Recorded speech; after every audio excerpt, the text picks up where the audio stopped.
What about the light? Well, that actually is the good news. By possessing a human eye, it's confined to the limitations of an eye. Now, as we all know, looking into bright lights is painful, but it's exactly the same thing for it. And looking into bright lights, or rather the heat generated by bright lights, it can dry an eye out. Now, an eye needs to be moist in order to function. And it gets its energy from living brain cells. So what I'm thinking is, prolonged periods without active brain matter to nourish it, coupled with bright lights and heat, it could just... Could kill it. Possibly, yes. Oh, hell, it's been floating around here and fucking for hours. It's gotta be getting tired. Now it's garbage.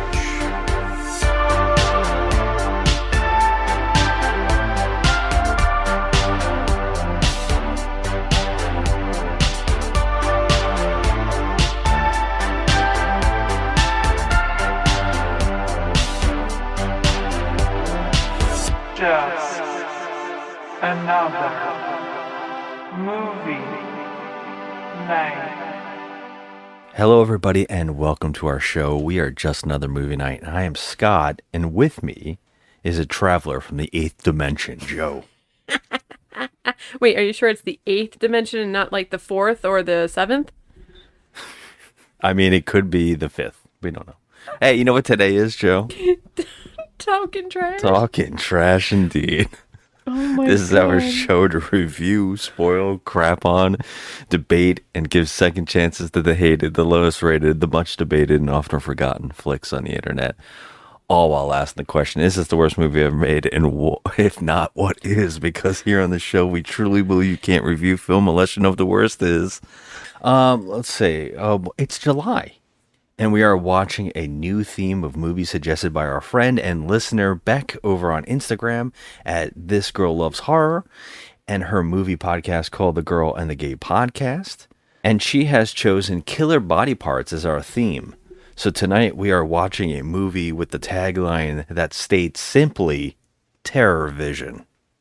We are talking about 1999's The Killer Eye. It has a 2.9 on IMDb from 1,400 reviewers. Okay, so now I got some information here for us, Joe. Wait, how many reviewers? 1,400. 1,402 tonight. Jesus Christ. Okay, so I got here some information on this director. So, I don't know how much of this you want me to read, but I just thought it was really fun and I could not stop taking these notes. It was directed by David Duchovny under one of his pseudonyms. He has 183 directing credits, including Puppet Master 3, Curse of the Puppet Master, and Retro Puppet Master, Puppet Master Axis of Evil, and Flesh Tones, Making It Huge, Never Big Enough, Man Heat, Manogram, Young Blood, and Fresh Meat. I think those movies kind of give us an inside information of what we watched tonight. But I also found it funny that he has some of the weirdest titled films I've ever heard in my life. Now, I don't know which one of these two I can read to you of these movies that he has done with similar titles. But first up, he has a series of movies called 1313. I don't know what these are. 1313 Nightmare Mansion, 1313 Wicked Stepbrother, 1313 actor/model, 1313 Boy Crazies, 1313 Giant Killer Bees, 1313 Haunted Frat, 1313 Bigfoot Island, 1313 Cougar Cult, 1313 Bermuda Triangle, 1313 Billy the Kid, 1313 Hercules Unbound, 1313 Night of the Widow, 1313 Frankenqueen, and 1313 UFO Invasion. Okay, what I'm going to speculate of these 1313 movies is that they have to be some sort of like shorts. They're not. They're full movies. And now, round two, Joe. Round two. Okay? He also has a movie series. It's not a movie series. These are movies with these titles. Are you ready? I can't imagine. The Wrong Roommate. The Wrong Child. the wrong student, the wrong crush, the wrong man, the wrong cruise, the wrong friend, the wrong teacher, the wrong stepmother, the wrong boy next door, the wrong mommy, the wrong tutor, the wrong cheerleader, the wrong house sitter, the wrong wedding planner, the wrong stepfather, the wrong cheerleading coach, the wrong real estate agent, the wrong fiance, the wrong Mr. Right, the wrong Prince Charming, the wrong Valentine, the wrong cheer captain, the wrong blind date, the wrong high school sweetheart, the wrong life coach, the wrong obsession. Now, these all star Vivica A. Fox. All of them? But she's never the same character. You just had the wrong high school sweetheart, girl. Looks like you picked the wrong Mr. Right. You still have terrible luck with men. Because you picked the wrong fiance. He was the wrong stepfather. Emily, it looks like you picked the wrong Valentine. Wow, one thing's for certain. She definitely picked the wrong cheer captain. Sounds like to me, you hired the wrong life coach. Looks like you hired the wrong wedding planner. Looks like I hired the wrong cheerleader coach. Well, I've got news for you. You're the wrong stepmother. Katie, he was the wrong boy next door. Wait, she's in all of them? All of them. Okay. All right. Okay. I'm sorry, I had to read these to you because I was like, what are these movies? Are these movies all an hour long? I don't think so. I think they're real movies, but I'm guessing there's some kind of straight to video or streaming movies or... Of course they're straight to video. I was thinking, are they Hallmark movies? Hallmark? I mean... It sounds like a after school special, but what? You would think that Vivica A. Fox was playing some kind of detective in every one of these movies. Like but Foxy Brown? But I thought so. I was like, okay, she must be a cop. Foxy Brown wasn't a detective, was she? I don't know. She was a kick-ass woman. That's all I know. Here's the deal. I thought that she was like an FBI agent or like some kind of detective. And in every movie, bless you. I feel the same way about this movie. But I thought maybe she was like a detective in every movie and she was solving a crime that had to do with the wrong something or other. Like, I thought it was going to be called The Wrong Franchise, but it's not. Some of the movies, she's just like the teacher, okay, or the dentist, or the lawyer. She's in all of those. What did you name off? Like 13 of them? There's so many of them, I cannot believe it. Here's the thing: did these movies take place in the 2000s or the 90s? 2000s. Okay, because she was having like a career slump back then. Yeah, back then. This director, let's just remember what he was doing in the 90s. The Killer Eye. So, okay. And by the way, he always changes his name for depending on what he feels like filming. So under those movies, he actually uses his real name. But in other porno type movies, like, what did I read over here? Manogram and Manheat and Not Big Enough. Those movies, he has another pseudonym. So in this movie, he also hides his name. So what's his real name? David Duchovny? That's his real name. That's his real name. Yes. Because that seems like a silly kind of stage name if you're going to pick a stage name. He does have a bunch of fake names. Maybe his name for those other movies should be like, I don't know, something like Frank Schlong or something. I know. What he used in this one, he used a fake name. So no, I thought he was his. No, when you watch the movie, it's actually under another name. Oh, Jesus. Yeah, he uses a fake name in every movie he does. Oh my God. Well, this movie that we're watching is, you said from 1999? Yeah. Okay. Yeah, he was Richard Chasen in this. Oh my God. So when was his last feature film? You want to know when his last movie was filmed? His most recent feature film. I'm sure it starred Vivica A. Fox. Get out. Yeah, I'm telling you. Yes, The Wrong Marriage. That was the last one? And what year was that? This year. Stop. And The Wrong Obsession this year. Stop it. I feel like we need to watch one of those. Do we have to watch them in order or they're not connected? Again, Vivica A. Fox just plays Kim. Okay, you're supposed to do your research and tell me the whole plot of all these movies. Could you imagine if I wrote every one of them? I want them written down in order and plots. I'm looking up The Wrong Marriage right now to see how long the movie is. It's got to be an hour. They're hour-long movies, just like this. It does say TV movie. See? No one saw that. I don't even see the runtime. Unless it's on one of those, like, what do you call that?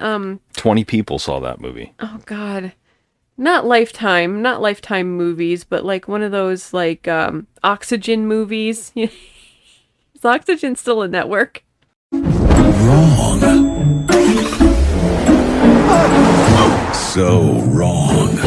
Tonight, 7 wrong movies, including the premieres of The Wrong Cruise and The Wrong Friend. All featuring Vivica A. Fox, right? Right. The So Wrong It's Right Marathon. This Thursday and Friday.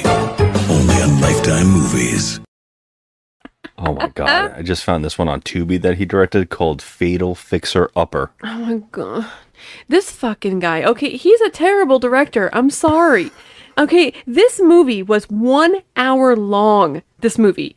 And I feel like he just got his friends together and was like, hey, fuck it, let's just do something fun. Because nowhere on God's green earth would anyone make an hour-long movie with a giant rapey eyeball from the 8th dimension, a character that talks like he's channeling Beetlejuice. He contributes absolutely nothing to the film. Several 5-minute long scenes of eyeball tentacle rape. Okay. Yeah, I have all this written. I actually wrote notes. 2 drugged up mimbos and 7 characters who literally have the combined IQ of a frozen tater tot. Yeah, I don't think there's anybody with a brain in this film. I mean, and also don't forget the director and obviously the eyeball operator, who's fucking terrible because you can see the freaking harness and whatever thing he's using for this thing. I am baffled by this whole thing, and I'm shocked that this is a full moon feature. Yeah, I mean, yeah. Well, you shouldn't be shocked. No, I'm shocked because Full Moon hasn't made a good movie since the early 90s. Well, true, but I will say, and that's giving them too much credit. That this eye, even though it was ridiculous and cartoony and silly, it still looked better than the Evil Bong. It did, in my opinion. Evil Bong, those things, those animatronics or whatever, were just garbage. Yeah, but I mean, I guess we'll wait and get to it. But or should I just say it now? I liked Evil Bong better. You disgusting pervert! Oh, I only hope that one day convicts will feast upon your scrotum sack. You know, bro, I was just kidding around. You don't gotta come at me like that, Grandpa. Is your mind perpetually in the gutter? You useless, vulgar douchebag. I could sit and watch Evil Bong. Exactly. I mean, on a loop for 2 days straight. I got something. Then watch this thing. I have something that might blow your mind here. This movie was written by 3 people. 3.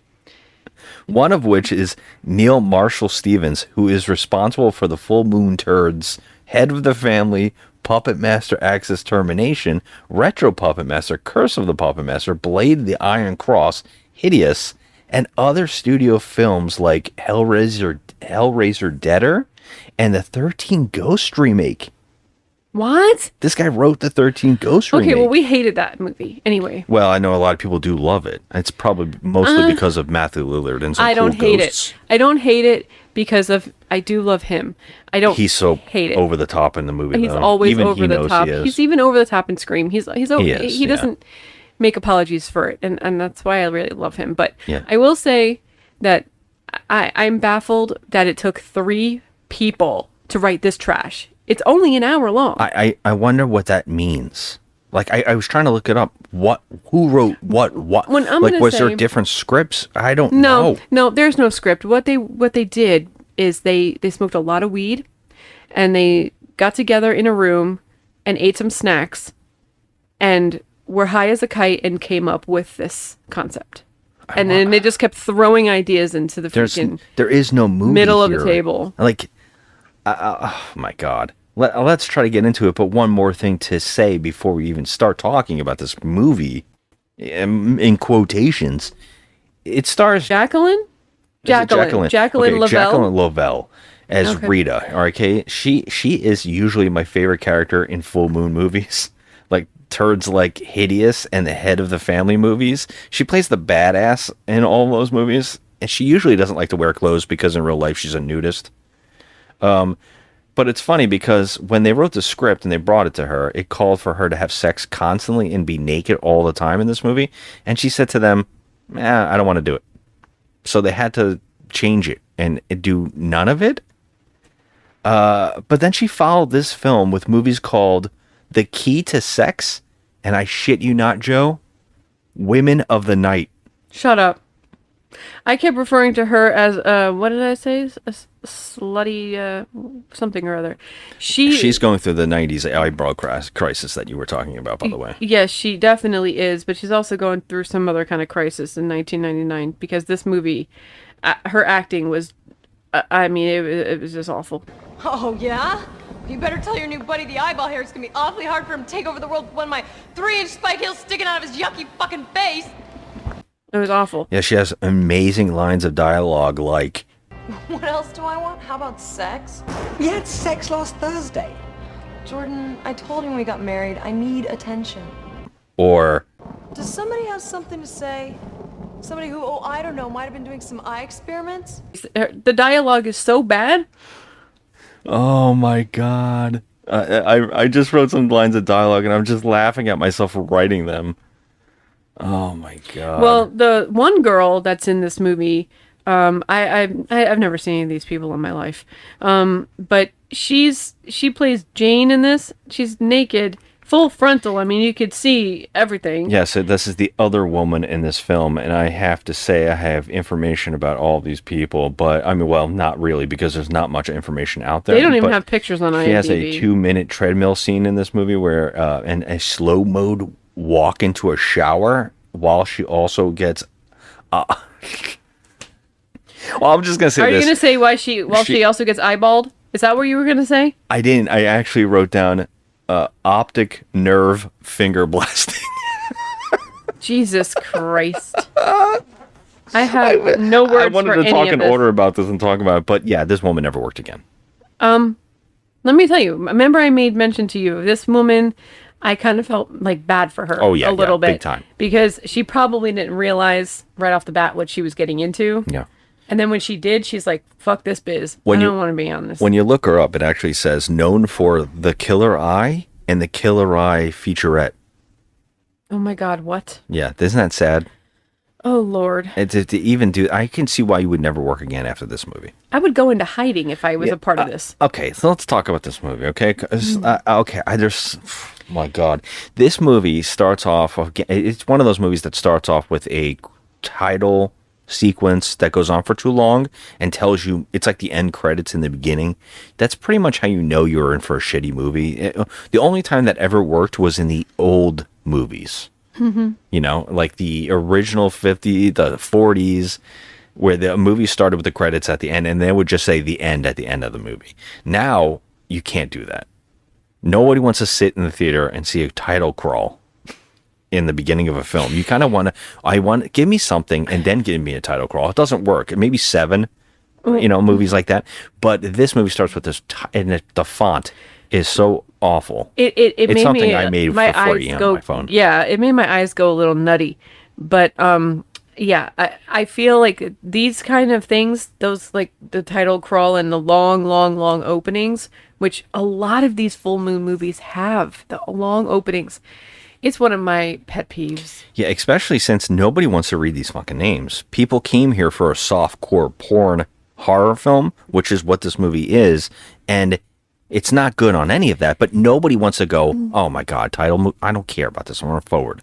No one cares. At one point, I was going to be like, yeah, you want to forward through the opening credits, but then if we did, we would shave off 15 minutes of the movie. Yes, because what we found out at the end of this movie was, because they have another title, like an end credits, that is freeze framing of the actors and their names. Like, anybody cares. Didn't it remind you of like Three's Company? At the end, they were like waving. Yeah, you have to like literally put the music of Three's Company at the end because it goes well. I've never understood horror movies that had people do that. You really don't care about your film if you do that at the end of your movie. No. And when we paused it before we let the titles go, we saw that it was only an hour, the movie. So we were like, wait a minute. Wait.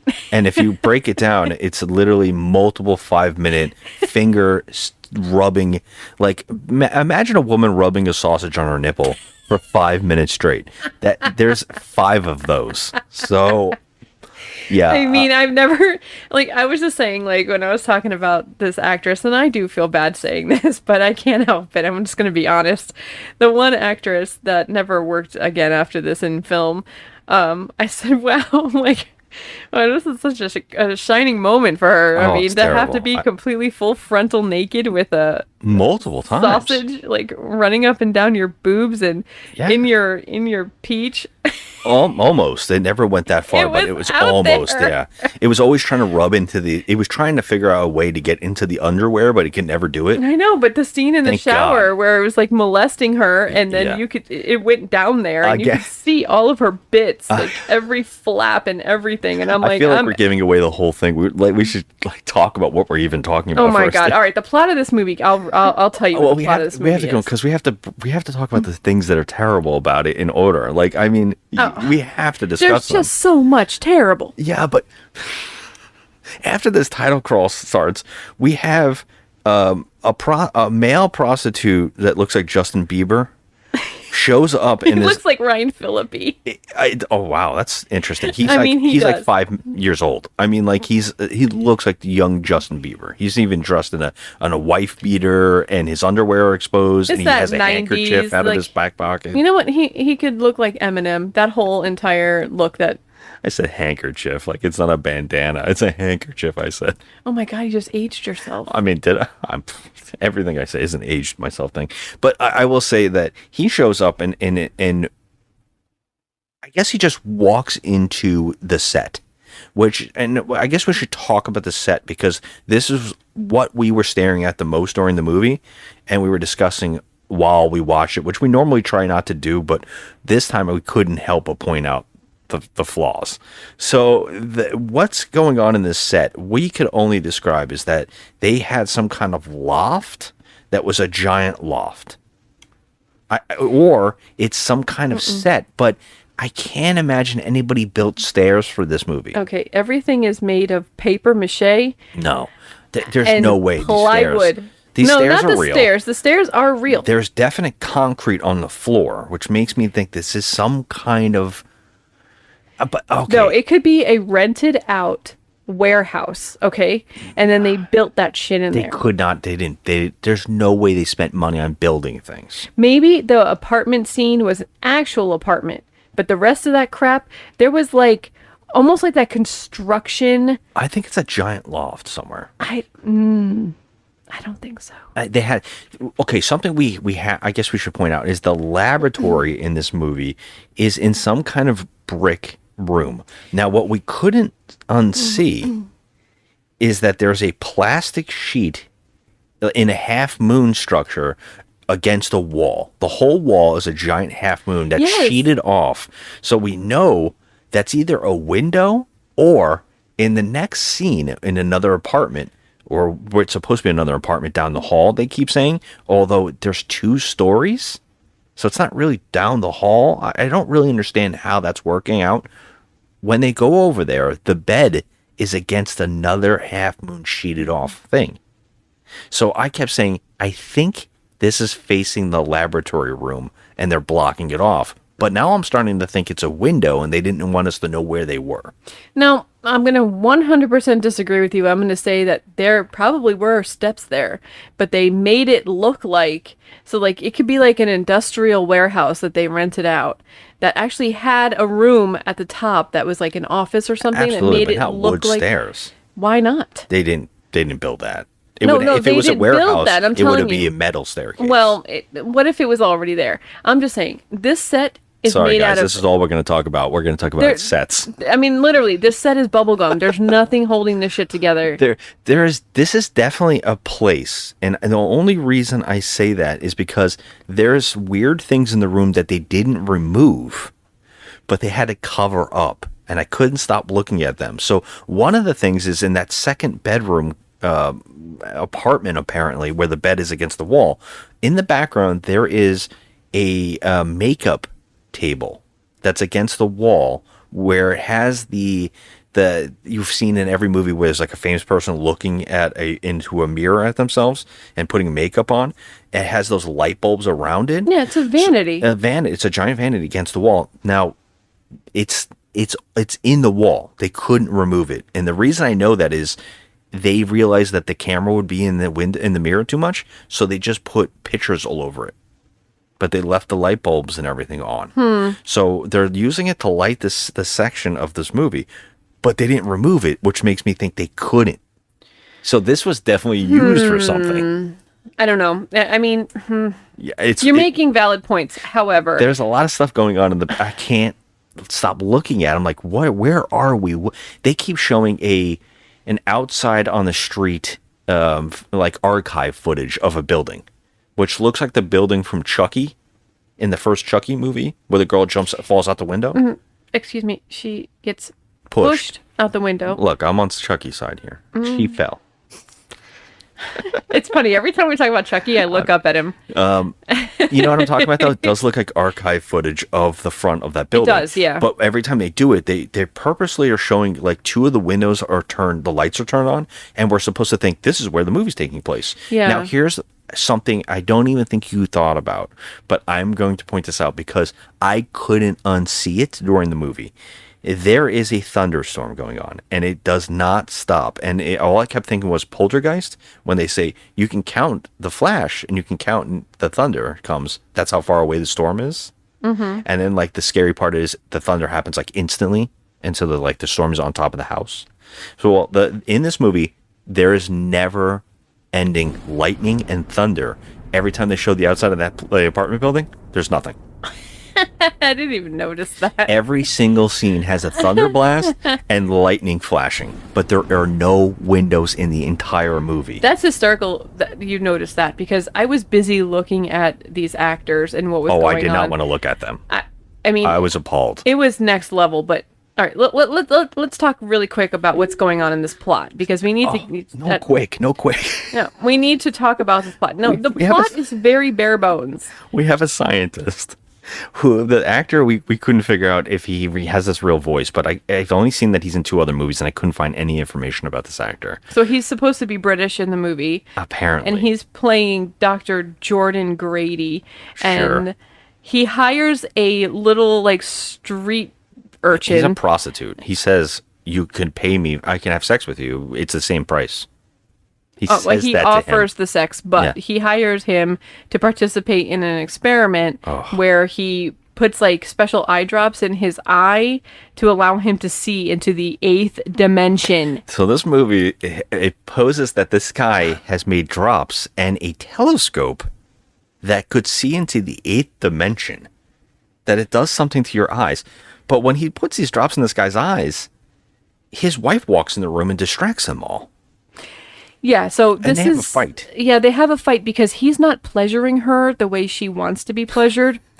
And he said, we had sex last week. And this is a really good time to talk about this, when you're conducting an experiment on a kid. Oh, okay.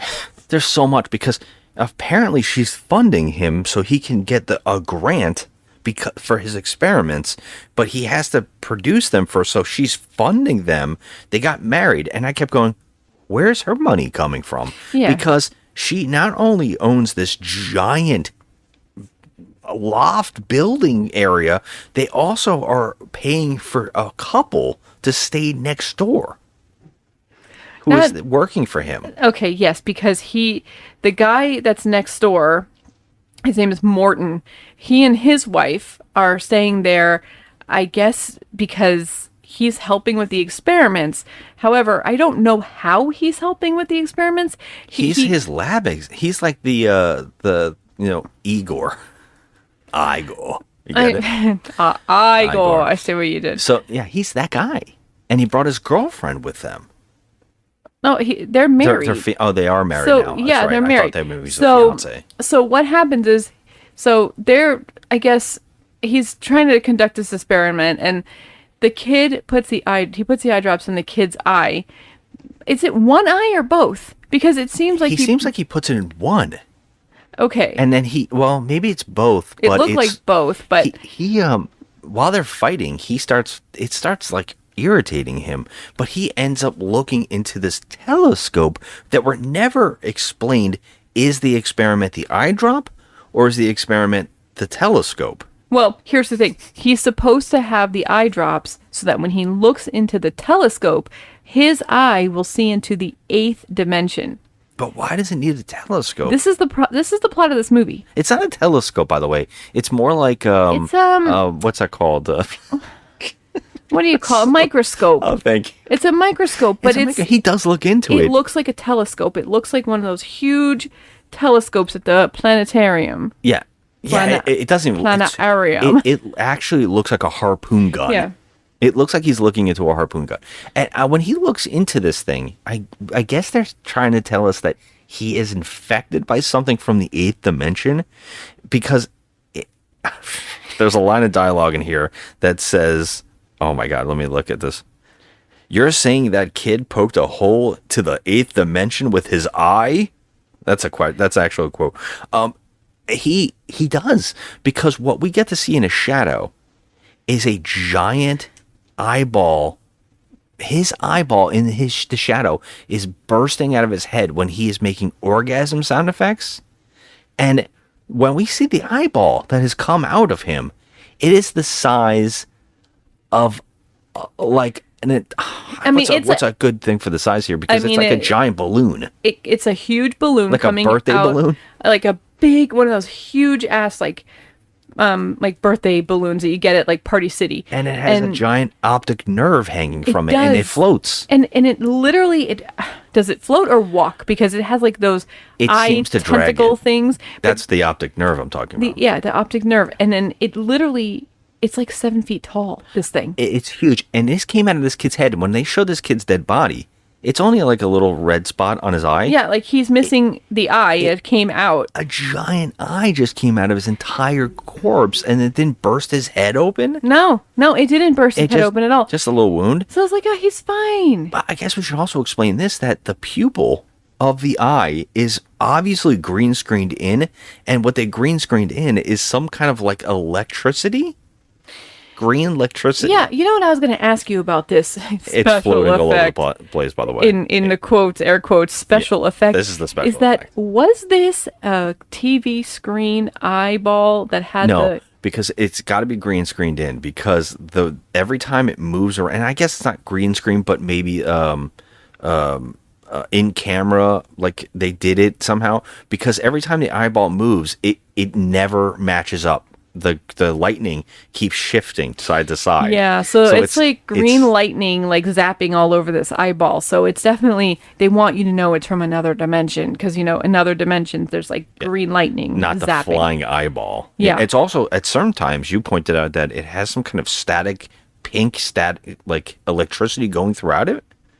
But that never means anything. You pointed it out to me. It doesn't. I mean, it was only a nipple simulator or stimulator. Did they show it during that too? The electricity? Yeah. Oh, I was looking. I was really looking, because the only thing we had going for us in this movie was some boobs. And they weren't even nice enough to, save the movie. I like know. an evil bonk. I mean, we had some nice hunkers. This guy seems more hung up with the male body than the female body. Yeah, I don't know what's going on here, man. That's what. Let's just point this out. One of my favorite parts. We could not figure out what was happening here, but and I'm sure everybody listening can figure out what the hell we're talking about either. No, it's just a hot mess. Yeah, this guy. When the husband and wife are fighting, the wife is like, we have to have sex, and he's like, why don't you go down the hall to our neighbors? That always seems to make you happy, right? So then she goes next door. And it turns out there's two guys living together, and they live in the same bed. They're two like mimbo guys. They don't wear shirts or pants. They don't wear pants. They just walk around in their like tighties. Yeah. Their names are Tom and Bob. No, Tom and Joe. It's important to point out that their character arc is that they have an entire like tray where you would put candy on, but they have put numerous comical sized drugs, and one of them takes one, and then within 1 second the other guy says, "Are you feeling it?" And he's like, I think so, man. It was amazing. It was literally a plate, like a dinner plate, full of different kinds of drugs. Shit looked like Flintstone vitamins. Yes, it looked like Flintstone vitamins. It was very comical. However, so what we need to know about Tom and Joe, is that the Tom and Joe, right? Who cares? Whatever. Mimbo 1 and Mimbo 2. Mimbo 1 and Mimbo 2. These two guys are living together. They have one bed, and they are both doing the doctor's wife, who doesn't seem to have an orgasm ever. Sometimes I know, that's exactly right. I was thinking about that too. So her name is Rita, and she goes down to the neighbor's house, which is Tom and Joe. Like, she's told to by her husband, which is hysterical. Like, why? Like, you're my husband. Would you tell me to go down to the next door neighbor's house and he always says, hang out with some and you always dude? come home happy. Like, yeah, because she's getting done. But not good enough, apparently. But yeah, I mean, these two guys are in good shape, but that's what happens here. They have a sex scene. Now we timed this because we couldn't believe it. What was it? How long was it? I can't remember now. How long was this first sex scene? Okay, so the first sex scene was 3.5 minutes long. And what this sex scene is, she's going here to get banged by these two guys because her husband's just not doing it. So she's laying on the bed with her bra and underwear on, and for 3.5 solid minutes, we see one of the Mimbos just kissing in between her boobs. It's 3.5 minutes. 3.5 kissing minutes her back and her chest. Kissing her back and her chest. They are but not never exposed. They're never exposed. It's the most ridiculous scene I've ever seen, because the funny thing about this here is that the other Mimbo is sitting in a chair in front of them watching this go on. We were scared that he was jerking off. And we were scared that he was masturbating. However, when they showed him, he was just touching all over his chest and stomach. Like, yeah, there's that a lot was of something chest that's rubbing. Getting him excited. I have no idea what's going on here. I have to point this out, but after 3.5 minutes, the guy goes, "I'm spent," and I'm like, "You just kissed her back for 3.5 minutes. 3.5 minutes. There's nothing happened. Okay, nothing. Yeah. He just passes out on the bed from the kissing. I'm like, yeah. Wow. And she thinks her husband can't do it. No wonder she's never satisfied. Damn. By the way, now they cut to the other neighbor. So the other neighbor, her name is Jane. She's married to the assistant scientist, and his name is Morton. And she's, I don't know, treadmilling? No. They're actually getting dressed to go out, and she's putting on like a wedding dress. Oh yeah, okay. I forgot about this. So she has on this white gown. It looks like they're getting married. He's in a suit, and they're about to go out for the evening. But the scientist guy runs up and says, "Yeah," but before he comes in, she goes, "They're at it again," and we're like, "What?" And then are we supposed to be hearing the sex? Yeah, that's what I'm wondering too, because we don't hear anything, but except the lightning and the thunder. That's all we see. The husband comes in the room putting his tie on. He goes, "Luckily, we won't have to hear it." They're at it again. Yeah, but tonight we don't have to hear it. So I'm like, wait, she just said they're at it again, which means she can hear it. And then he's coming in the room saying we don't have to hear it.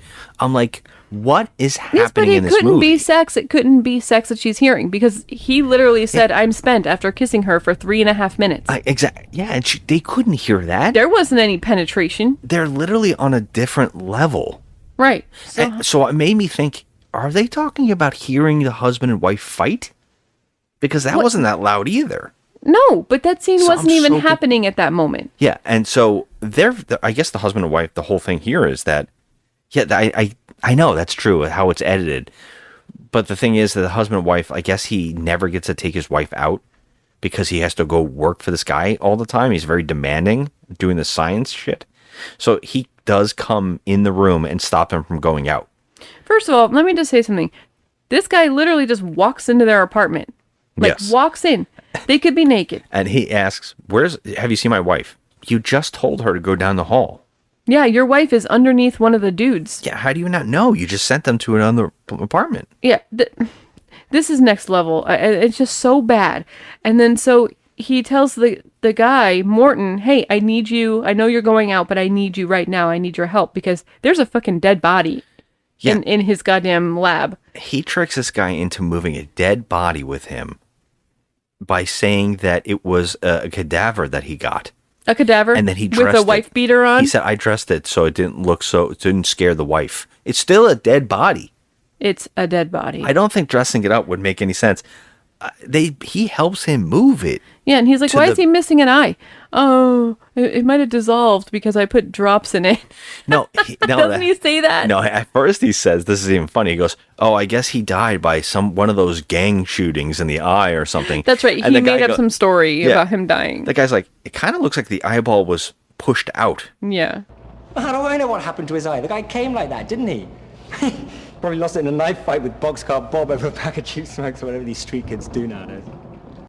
All right, So let's move the body. And we thought they brought it to the basement, but they bring it to an attic. And now here's the craziest moment. Shockingly, the craziest moment ever. There's a man living on the floor in the attic. And I guess he's either Beetlejuice or he is Brad Pitt in 12 Monkeys. I don't know what this actor's doing. I mean, I don't know what the motivation was. I don't know what the director was telling this actor. But holy shit, he literally even tried to be the like Beetlejuice's demeanor and his like quirkiness. He tried all of that. None of it hit. None of it landed. Yeah. He looked ridiculous. Now, we don't even know who this guy even is, this he's character. Another neighbor, apparently. He's like, how you doing, Doc? It's exactly how he sounds. Whoa, Jesus Christ. Oh, did I scare you? Yeah, you did scare me. You know, it's funny how when you just walk up to an attic, you don't sort of expect to find someone there waiting for you. Oh, geez, I'm real sorry about that one, Doc. Just up here in my thinking place, I hear voices. Here I come. What were you thinking about? Please, don't ask him. About death and life and elective brain surgery and how maybe they all kind of fit together like got a big jigsaw puzzle. Hey, not the religious type, just makes you think. Bill, that's a doozy. But if you don't mind, Morton and I were just up here delivering the crate, so if you'll excuse us, please. Okay? Oh, hey, Doc. Let me give you just a little something to chew on that, huh? Get rid of it. Throw the whole shebang in the trash. Let municipal waste take care of it. Life's too short, you know what I'm saying? Yeah, you know what, Bill? Is there not a wall you could be staring at? Sure. Yeah, we better be getting back to the lab. See you around, fellas. Like Beetlejuice. And I'm like, the body, Doc. I mean, he literally enters this whole scenario. There's no rhyme or reason. He does nothing to contribute to any of this movie at all whatsoever. When they're hiding the body, the guy says, the new test subject, I think the drops worked. And he's like, that's great. Where is he? And he's like, he looks down at the corpse. The other guy goes, what? I'm helping you hide a corpse. He's like, shut up. I'm paying you for this shit, basically. Oh, yeah, everybody's fine with the situation. Everybody is so fine with this situation. It is next level shocking. I don't know about you, okay?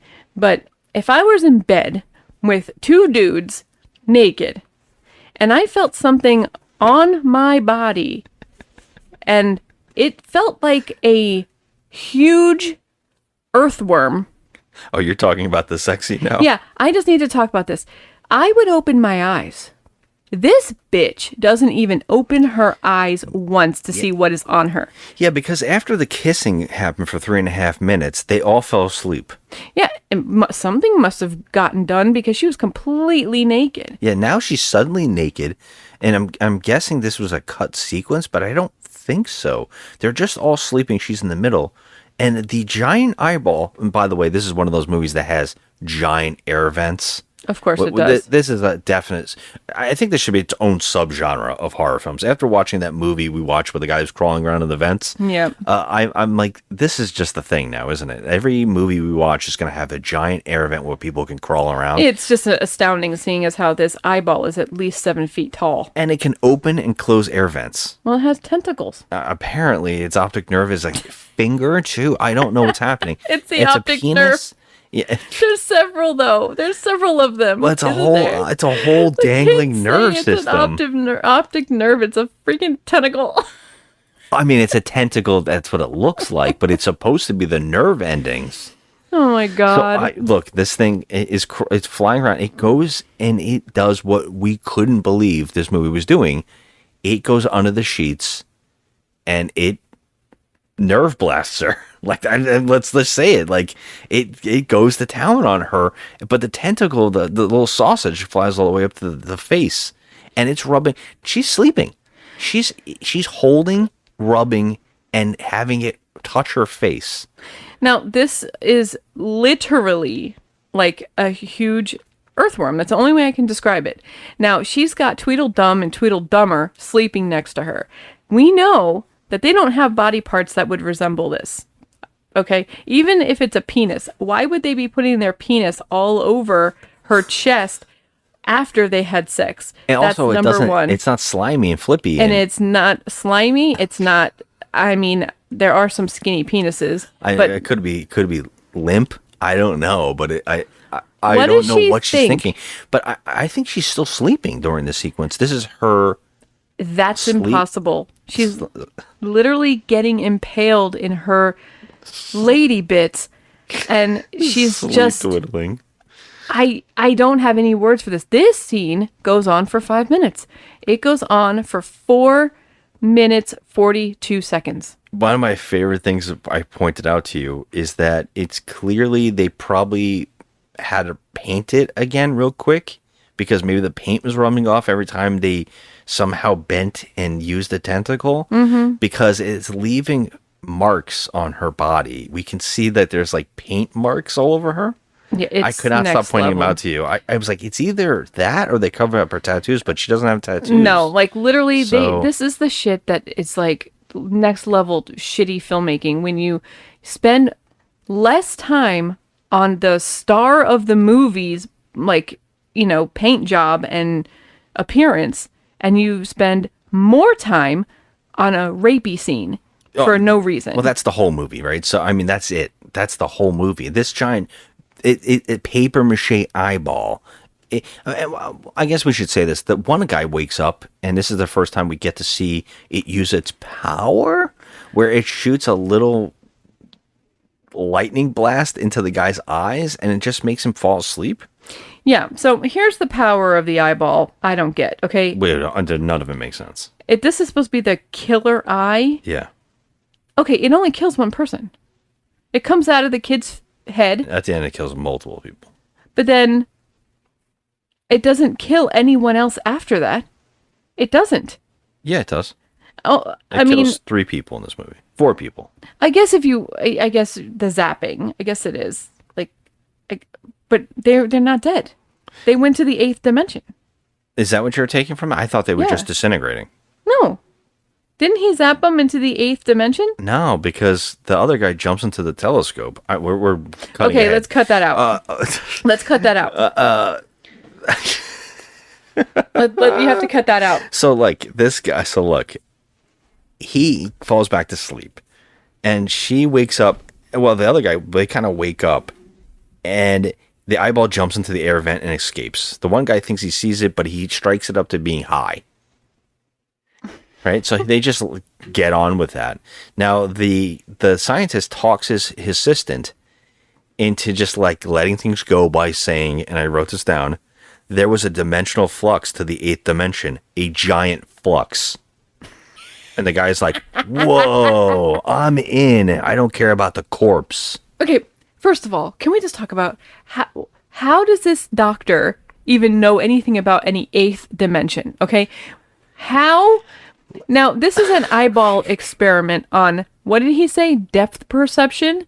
Of course he's lying to the kid. However, where did he come up with this, like, plan that he was going to infiltrate the 8th dimension? That's what I was saying. I was like, let's find a sugar mama and say that, look, I'm going to do experiments to dive into a comic book.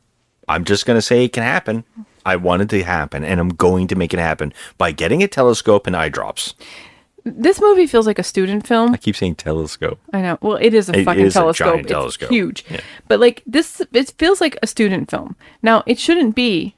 If it was a student film, it would be acceptable because this is like someone. No, it still wouldn't be acceptable. I mean, it would be more acceptable than a seasoned filmmaker doing this. Okay, like think about it. This guy has what 180 credits on I know. his. If you told me this was directed by the guy who directed Powder and Jeepers Creepers, I would believe it. Like, the guy's like a pedophile. Oh God. Anyway, seriously though, I totally believe it. I would believe it. This is like it feels like so it's an hour long, but it feels like a student film, and it would be more acceptable that way. Totally doesn't. It feels like a Skinamax late at night movie made just to have like softcore porn. It doesn't even feel like a student film because there's no filmmaking. The camera never moves. It's static all the time. It's just standing on the tripod. It is a stationary. Yeah. There's no directing here. There's no special angles. There's nothing here. Nothing clever. And the only thing that I can think of is that they were just like, okay, let's just make a quick 1 hour fun little movie. But it's beyond next level terrible in every single situation. Why would you waste so many resources on something this bad? I don't get it. I don't even know. You're saying resources. There's not one resource. This is some cheap stuff. Some guy slapped together a paper mache eyeball, and they just flew it around, and they just had it rub on women. That's the movie. Let's talk about the treadmill sequence, because the wife is on a treadmill. The assistant's wife is on a treadmill, and the optic nerve thing, the giant eyeball, flies behind her. It's just sitting there. Now, I would feel this thing. There's no way to not feel this thing. It also rubs her leg while she's running on the treadmill. It's standing right next to her. By the way, can I point this out? Because this made me laugh too. When the eyeball is trying to teach itself what's happening, because it's from the 8th dimension and it's trying to figure out what's going on. It finds some diagrams of women's body parts. But my favorite part about this was it flies up to look at it, and it is like really close. And I'm going, "You're a giant eyeball, man. Do you need glasses? Like, you can't see this thing?" But I guess that's how he gets the idea that, oh, I need women. Right? Right. I don't know. So it's going after the assistant's wife. She doesn't know it's there. She gets off the treadmill, and he hides. A giant eyeball hides, by the way. Mm-hmm. And we had to watch her get naked, get into a shower, and then in slow mode walking into a shower. It doesn't even make sense why they did this to her. The director wanted to make sure that we got to see everything. Yeah. And then, sure as hell, the giant eyeball comes into the shower, and we get, by the way, the treadmill scene alone is 2 minutes. Yep. And then we get another 5-minute rape scene. The same exact scene that the woman did in bed, we see with her in the shower. It's worse because she has no blanket over her. It's worse. Yeah. The puppeteer on this eyeball was literally, I mean, he had to have been getting some kind of like excitement out of this because he was almost penetrating this poor actress. And I will say this, that the director does not seem to care because he's not shooting her in any flattering way. No. But he does shoot the two guys in the bed all the time with their legs open and always showing their muscles. He shows them more than anything else, which makes me think that's where his direction is. Okay, I get what you're saying. Where did he find those two? I don't have any information on those guys. None of these guys. I mean, the only guy is Beetlejuice that I've seen in anything else. I mean, they could have found them anywhere. They could have went to the nearest gym and been like, "Hey, bro." It can be two underwear models. That's what they seem like. They look like to me, but they're probably two guys he found in the club. He found them at the LA Fitness down the street. So it does that to the girl, but they kind of like distracted. It keeps getting distracted, and every time it roars. It has no mouth or vocal cords, but it constantly roars and jumps back into the air vents. And I think we start finding out that the giant eyeball exists. I think the characters start figuring out because at one point they go and they find the body because they're looking for his wife, the one wife, and she goes off. She gets mad because she wasn't pleasured by the two guys and she wasn't pleasured by her husband. And she goes and finds the Justin Bieber dead kid who now the eyeball is able to jump back into his body, used as a zombie. Mm-hmm. And she finds him in the attic and she instantly wants to have sex with this kid. Like with that, he is talking like a robot and she's all about it. I'm curious to know how old this kid was during the filming of this because he is way too young for this.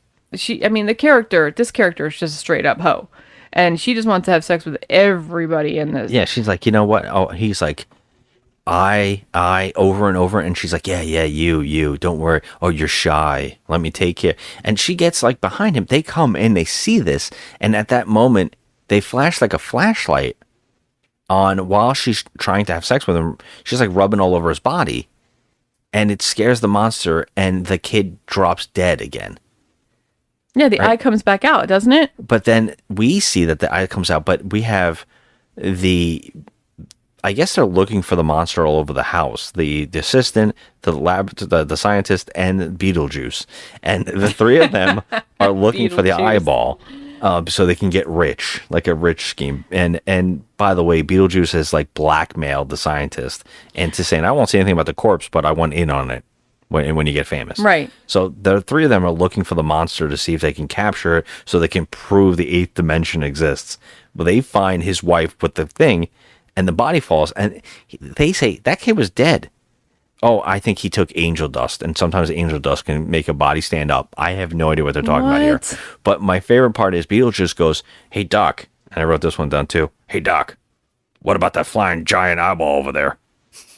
And they're like, whoa, there's a giant eyeball right there. So they all see the giant eyeball and they flash their flashlights on it. And it is very angry because it can't blink. So it flies off.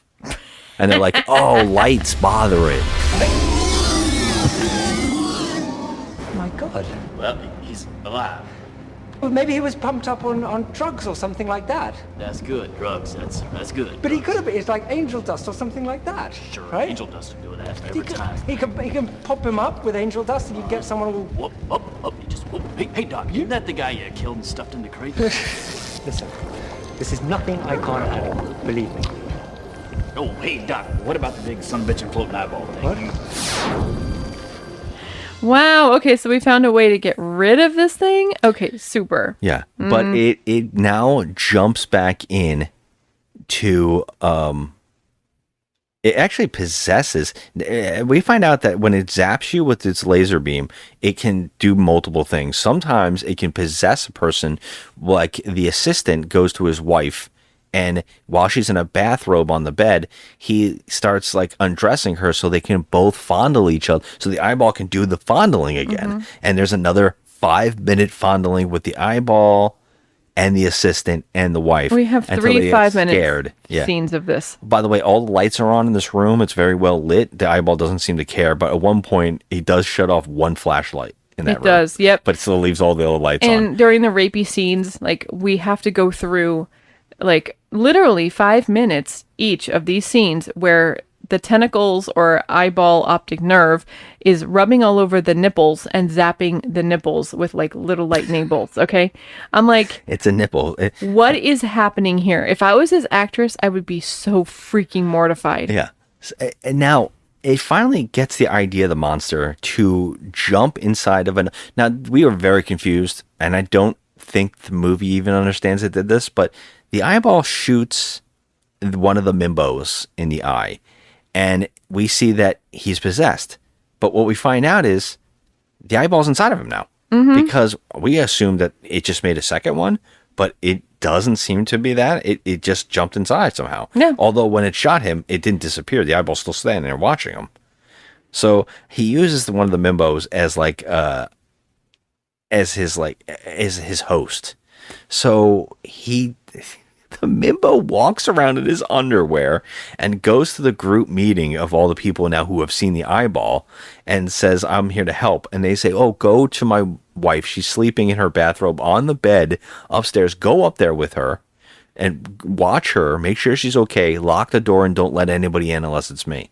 Okay, right? That makes sense. So he sends a naked guy in his underwear up in good shape, up to his sleeping naked wife.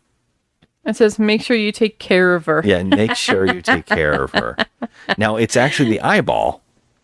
Yeah, because it's who's still speaking like one-word things. Yes. Yeah, so he does go up there and start trying to molest her. Yep. Again, we get a whole nother sequence of it. I can't. And when everybody runs upstairs, they're like, oh, she's fine. There's a giant eyeball flying around the building, and he's out there somewhere. And you should be worried about this, but no. Instead, they go, oh, my wife's fine. He's got the Mimbo with her. We got the memo with her.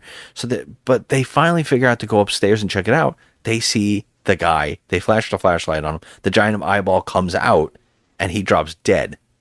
That guy. So the eyeball was in him the whole time, and it escapes again. They just let it escape. Yeah.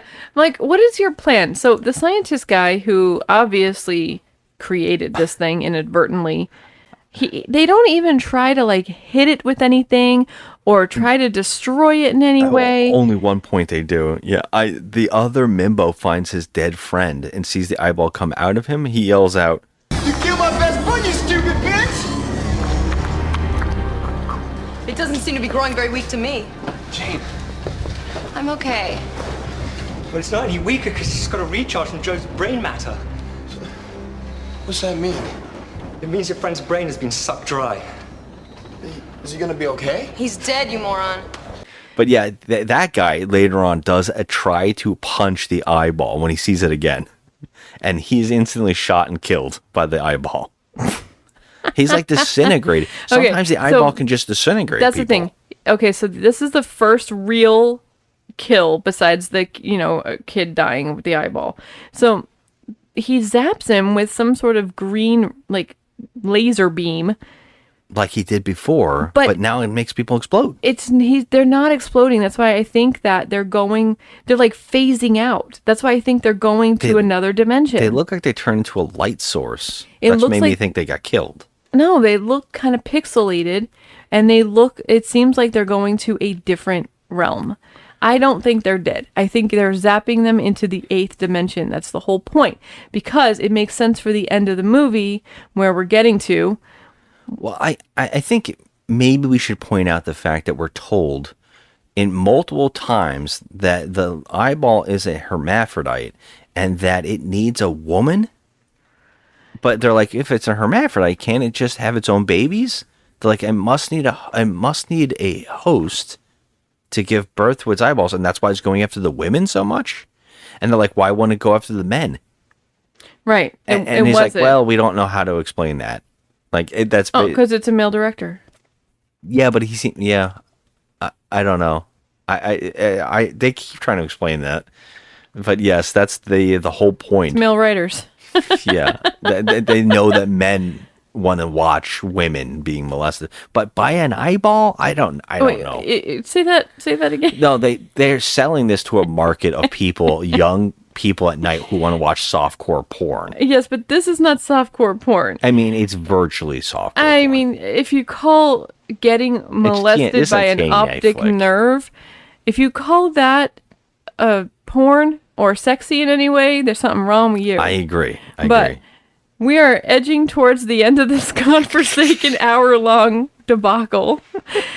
And the reason I'm telling you that this is the scientist, he saves the day because he actually gets taken into the 8th dimension.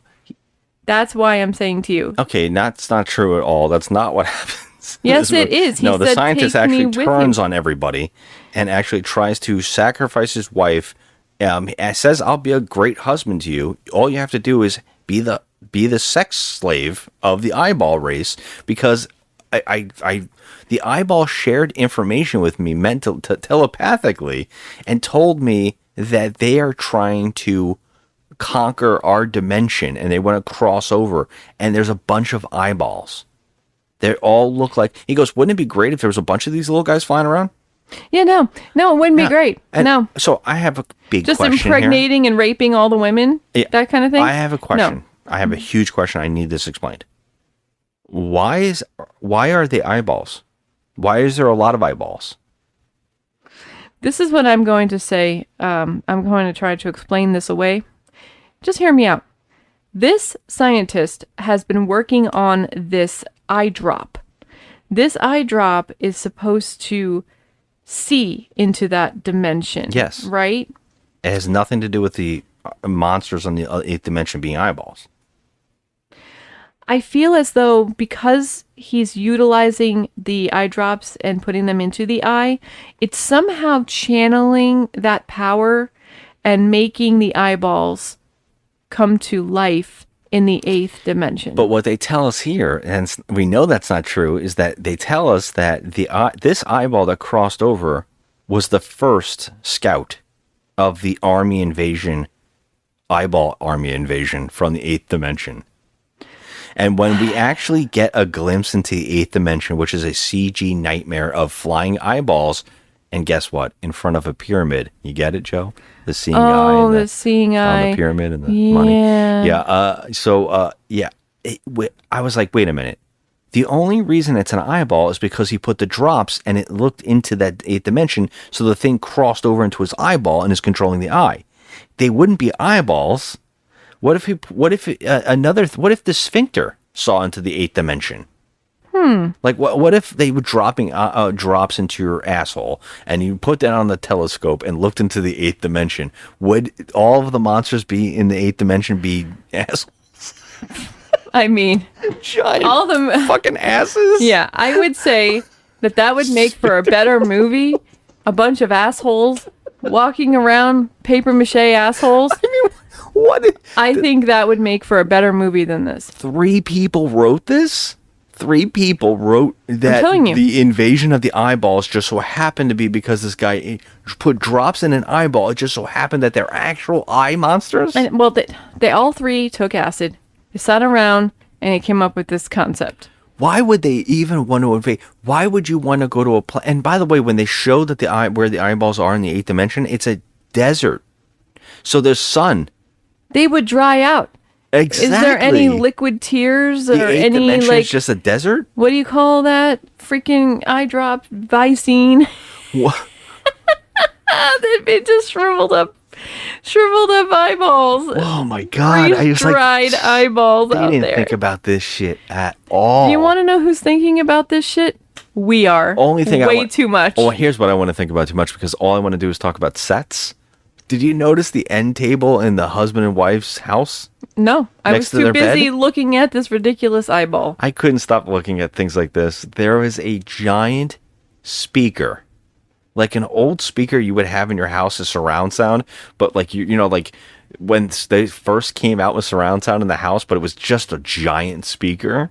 Oh my god! They put the giant speaker next to the bed, and they put stuff on it like a lamp, and I was like, it's not an end table, guys. It's a giant speaker. Oh my god! These two don't look like the kind of people who have guitars. No. What? It looked like an amp? It's a giant speaker.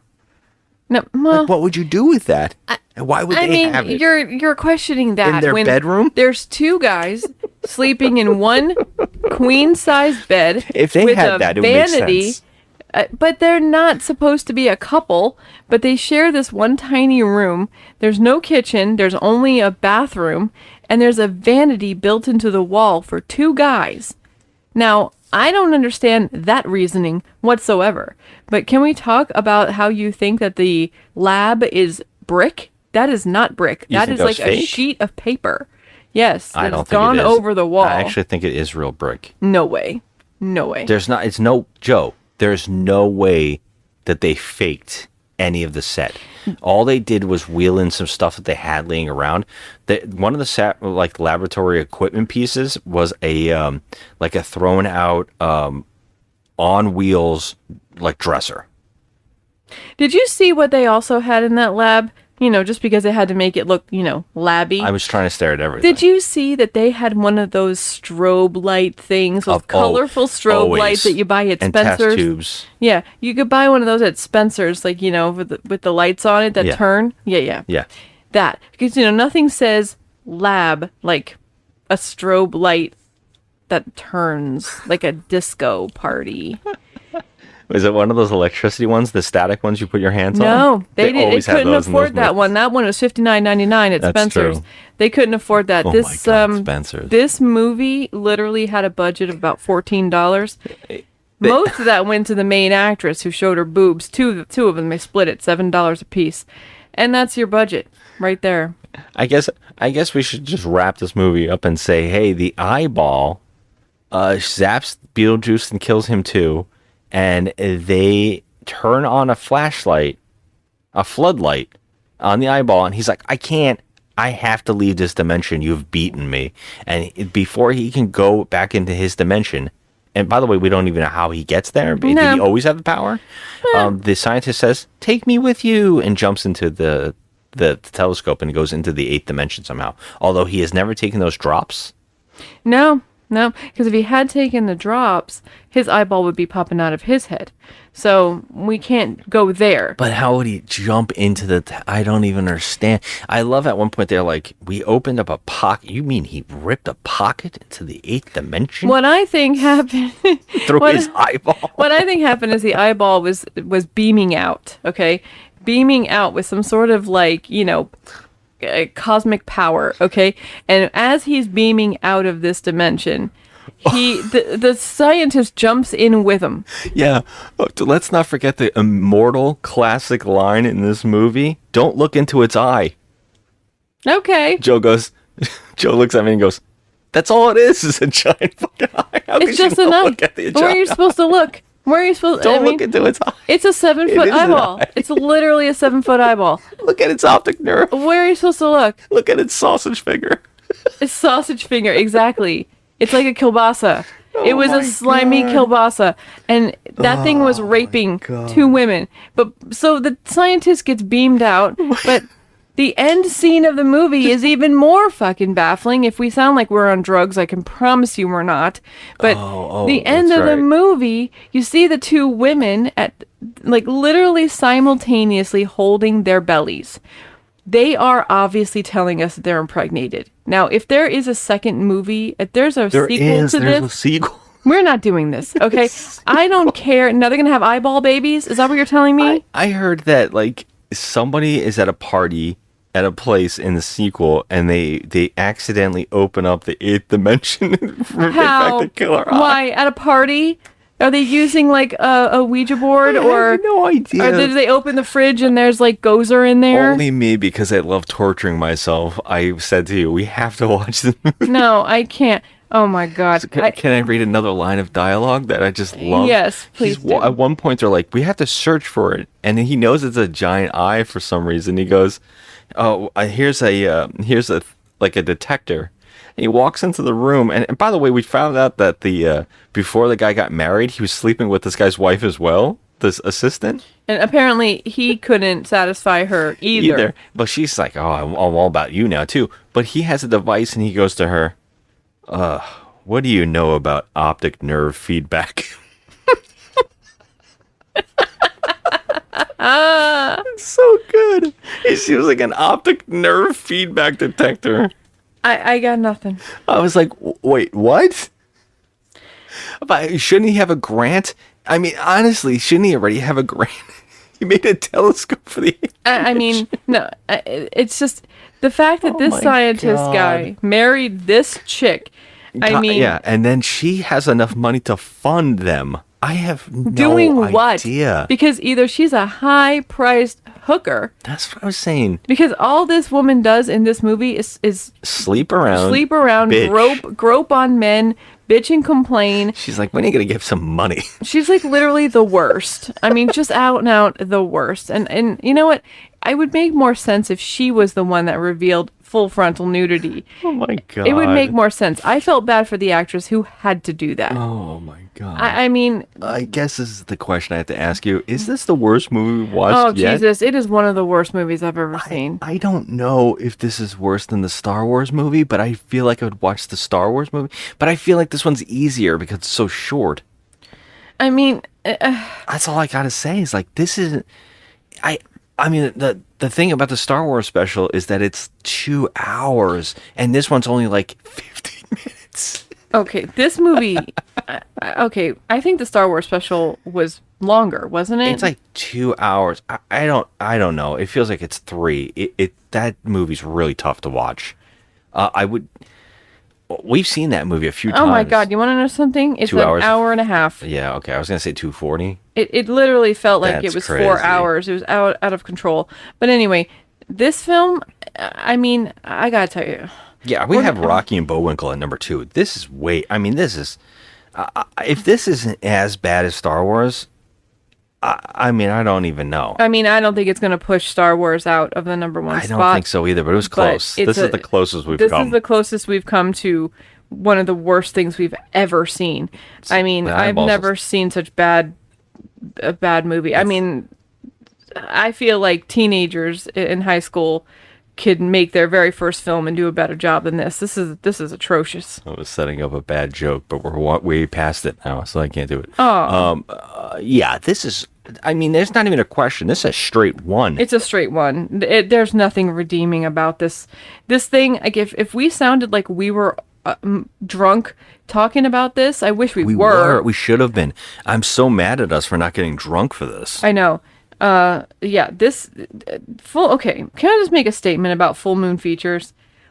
Oof. They're pretty rough. Who's worse, Trauma? I don't even know. That's a good one. It's like a verse because I do enjoy, but I know it's not good. The Puppet Master films, like Castle Freak, Reanimator. Well, there's full moon movies that I'm like. There's full moon movies that we really Tourist enjoy. Trap. Yes, like, we really enjoy those. But I know it's like tough. We have 3 of the puppets from Puppet Master in our house. We do enjoy that movie, that series. We do. I wouldn't say series. There are some that we enjoy. The franchise overall, there are some good ones in there. You know, it's mostly because of the puppets. Well, of course, but you know, if it wasn't for them, don't forget Greg Sestero. He's in it. Oh, he's in one of them too. I know. So it was almost James Franco. I know, that's so crazy. Which is funny. But yeah, this movie's trash. I can't.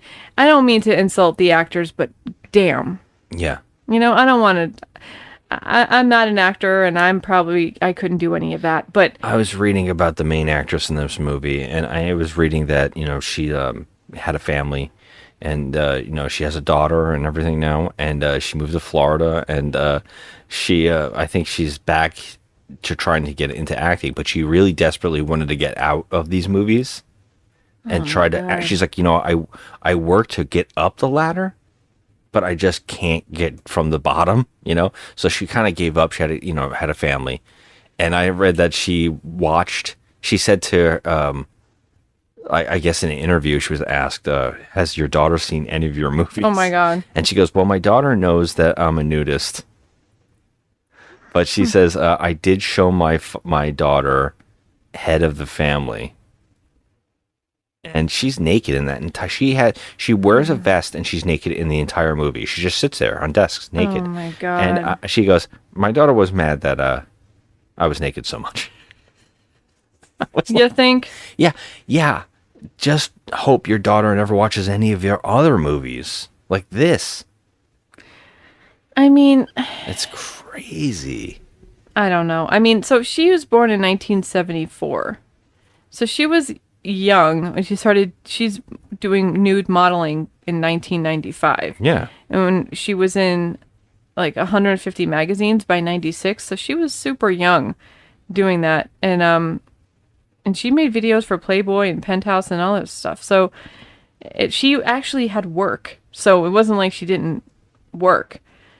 But good for her. But I feel bad for the other one, the other actress. The other actress literally never worked again. She had done one other horror movie before this in '96, and that's it.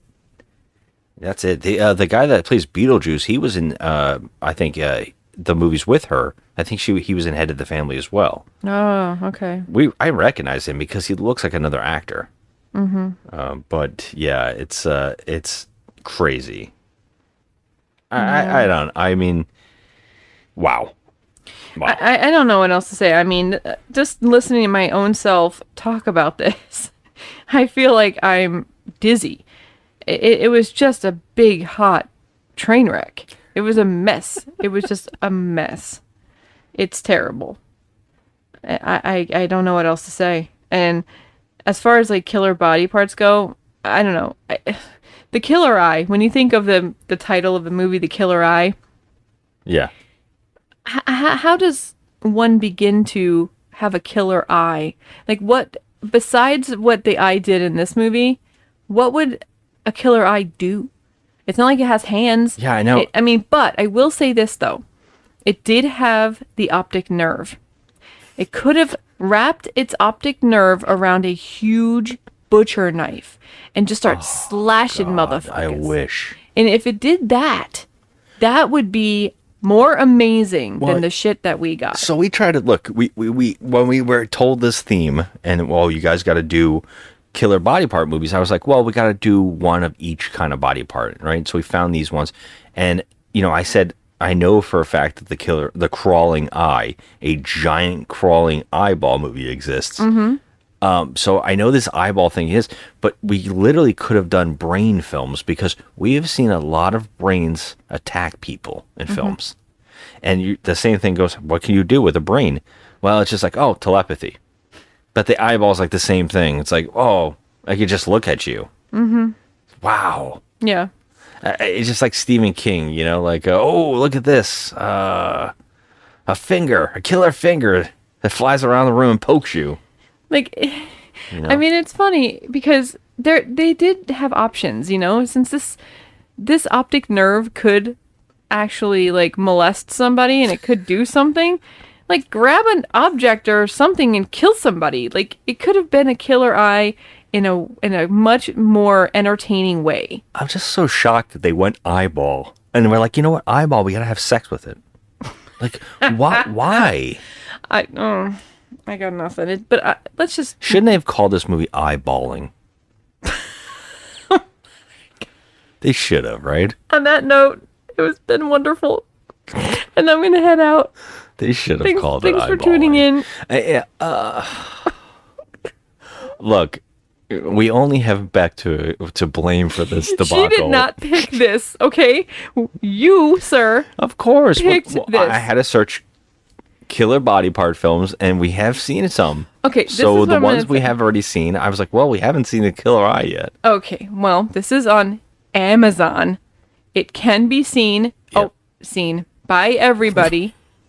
With limited commercial breaks. Limited commercial breaks. It's not like Tubi, like last week. Oh, God. This is literally 1 hour long. Now, I want everyone to see this. No. Because I feel... No one should see this. No, you know what? See it. See it. Because I want to know what you guys... Before it sees you. Because I want to know what you guys all think of this, if you can get through it or not. No way. Don't watch it's not, it. You know Don't what? listen to Joe. This is a terrible, terrible film. It's a fun ride. Have some beer. Just have a forward button ready to go, and you can forward through half of this crap. Yeah. There's nothing to see, though. Seriously, you know what? Don't listen to me. I'm just joshing. You really need to avoid this at all costs. In fact, I think I might be on a full moon break for a bit. Yeah, I know, and I'm a little worried about myself. I'm like, I don't think I picked another full moon movie. You better not have. I can't do it. I need a break from this. I mean, this is just this movie. It had literally nothing. It was just terrible. Yeah, this was painful, and I gotta say, the first two movies I knew when I picked them, and I went in order of like release dates. Mm-hmm. I knew that we started no matter what. If you have an '80s film, you're probably going to have a good time regardless. Mm-hmm. And it isn't great, but we had a decent time. And then the second one was so insane that I can't believe the movie exists, which was last week's movies. So this week we knew we were going to start going down. Now I'm like, is it going to get worse? Because there's no way, right?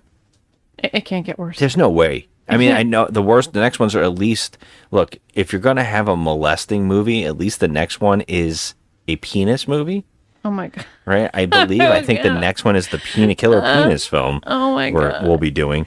And if I have to look at a schlong for an hour and a half, like, I don't know if I'm going to get through it. Yeah, especially if it's Ron Jeremy. No, he's in it. But yeah, the next one is called The One-Eyed Monster. Oh, God damn it. And the one after that is The Killer Rack, which is a killer boobs film. So, okay, I'm 100% here for that because that means we're going to get a nice pair to look at least. So bring that on. Yeah. But the penis one, I don't know, man. I don't know. Yeah.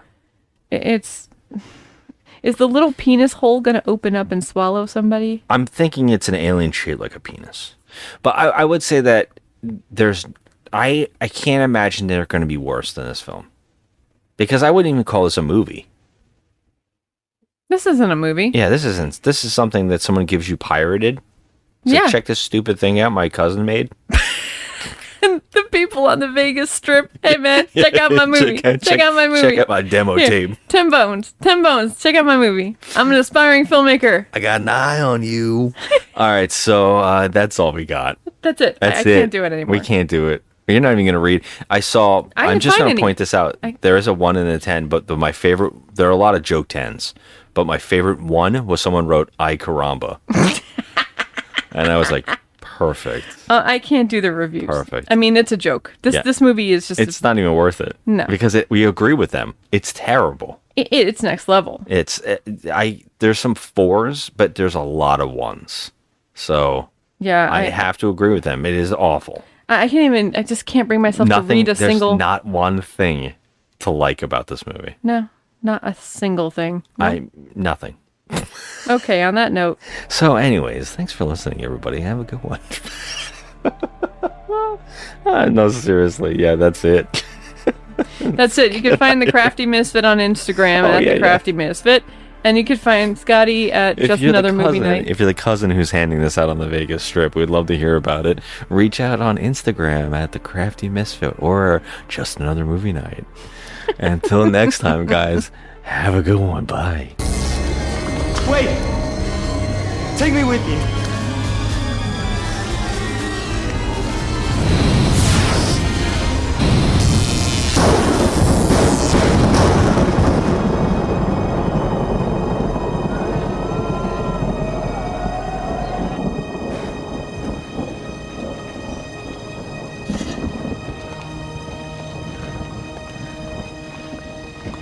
What happened to Jordan? I guess he's boldly gone where no man has gone before. Do you think that he's okay? If he's into giant eyeballs, I'd say he'll make out like a bandit. At least it's all over. I'm all for getting the hell out of here, kids. Amen.